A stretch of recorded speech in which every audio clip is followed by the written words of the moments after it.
अहिले यहाँ हेर्नुहुन्छ गहुँको खेतमा यहाँ दिइरहेको छ पानी होइन। अब हामीहरूको किसानहरू गहुँको खेतमा पानीहरू दिन्छ।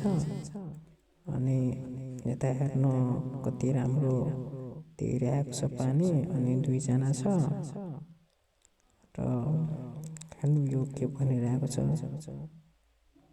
ती बुढो मान्छे काम गरिरहेको छ खेतमा। कति गाह्रो छ किसानहरूलाई होइन। यो जाडोको मौसममा अहिले काम गरिरहेको छ होइन। हेर्नु कति राम्रो भएको छ यहाँ। अनि त्यसपछि त्यहाँ बोर्डिङ लगाएर दिइरहेको छ पानी। हेर्नु त्यहाँ जाँदैन भने हात लिएर त्यो दिइरहेको छ। अनि अहिले अरू धेरै बाँकी छ।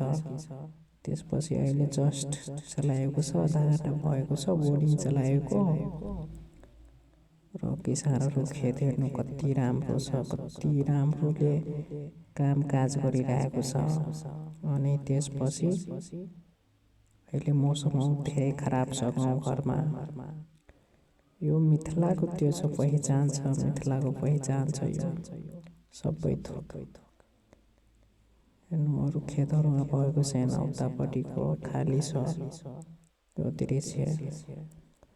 अनि यो गहुँ त्यहाँबाट बोर्डिङ ल्याएको छ पाइपबाट तानेर। अनि यहाँ खेतमा त कति टाढाबाट तानेर ल्याएको छ। हेर्नु कति राम्रो र कति भव्य र स्वागतले भइरहेको छ।